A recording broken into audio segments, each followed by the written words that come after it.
Hey, Rick from DreamSideOut. Well, here's what life is like in a banged up box truck.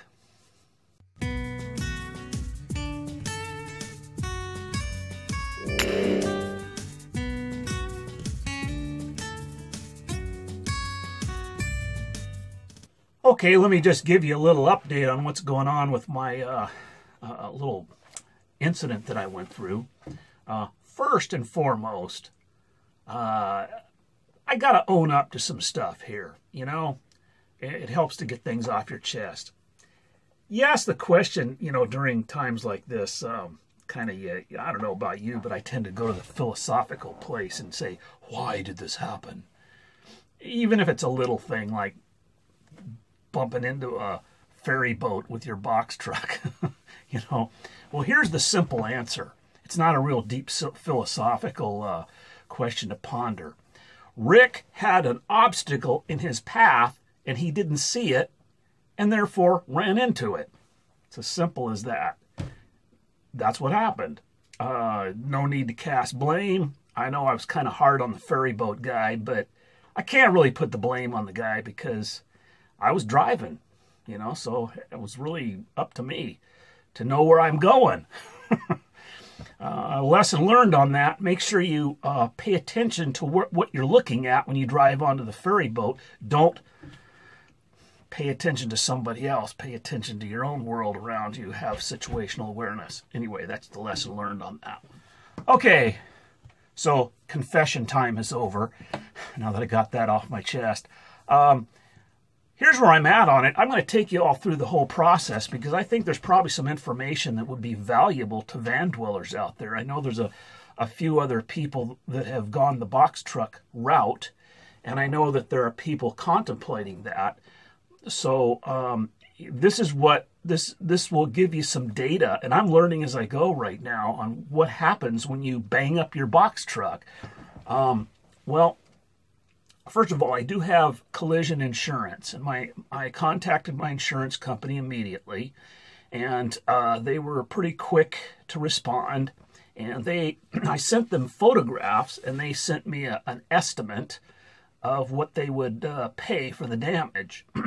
And what I'm supposed to do from there is go take that estimate to a body shop or a shop that specializes in this kind of repair, and then get an estimate from them. That's kind of the normal procedure. Well, one hurdle I ran into right away is that this is kind of a specialty thing, you know, having a box truck. It's not, regular body shops don't handle this stuff. In fact, the first place I went, I drove up, the guy came out, took one look at it and says, "We can't do that." That was a quick answer right there on the spot. So I just said, okay, thanks, goodbye, and I went on to the next one. I did a little more research, and I looked up places that actually do specialize in this sort of thing. And there are places that fix trucks and fix box trucks. And so I just had I had it looked at today by a place in here in Washington, down in Tukwila, and the guy was really helpful. He came out and took a look at it. I sent him pictures. He looked, and he's going to put together an estimate. This kind of thing does a little bit of, you know, gives you a little bit of disorientation when your house gets damaged, right? But this goes back to, I guess, getting back to my original philosophy on having a box truck in the first place. I mean, I built this so that it could be quickly salvageable. You know, the things in here could be quickly salvaged, and I could rebuild it again in another box truck if I have to. And I think that's still doable. I'm not going to do another box truck right now, I don't think, yet. Eventually, probably. But you know, it's just kind of a little bit disorienting having a leak in the roof. It's been right at the bad time of year. We've had lots of rain. I've had to struggle to keep it patched up. Let me show you. If you can look over there, you see some plastic coming down. I don't want to turn the camera around. I'll turn it around right there. See that plastic? Okay, so the other night, you know, I taped it over, but then I realized there was water dripping in. You can kind of see where it busted through right there.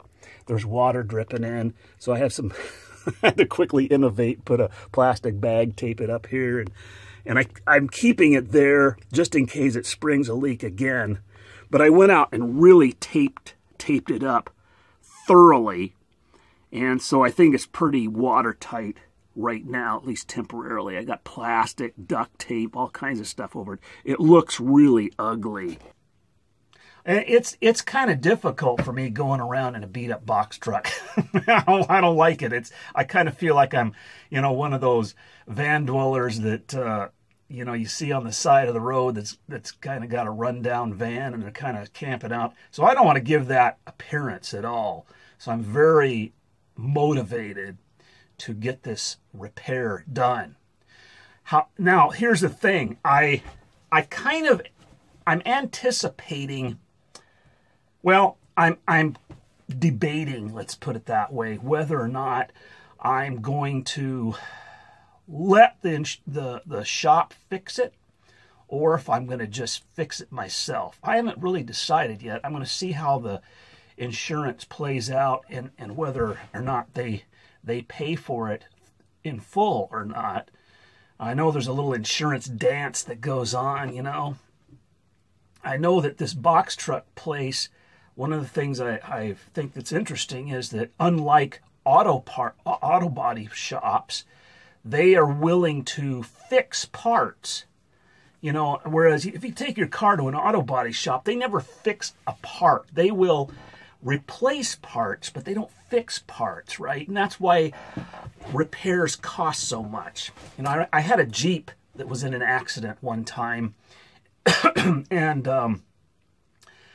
there was one unibody panel on the side of the Jeep that was, one tab on the end of the panel was bent a little bit.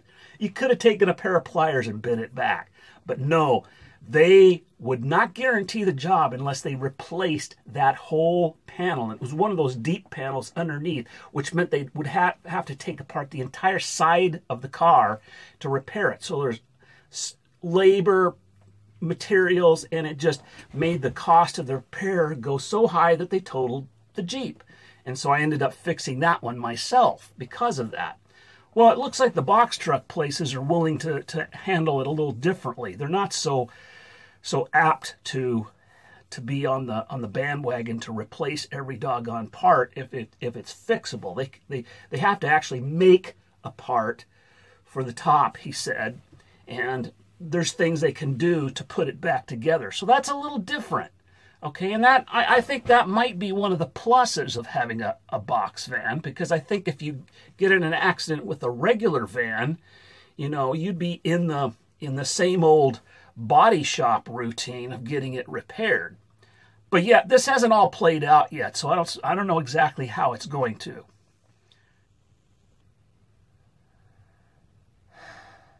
Well, there's always choices when something happens. Anything happens, you got choices of some kind, if you look for them. I see two primary choices that I could make right in front of me. One is I could put the thing back together the way it was and go on. Or two, I could try to make it better than it was. For some reason, the second option sounds a little more exciting. So if you want to watch the rest of this video, I'll take you through some ideas that I've been brainstorming and see what you think. Let me know. Thank you. See you later.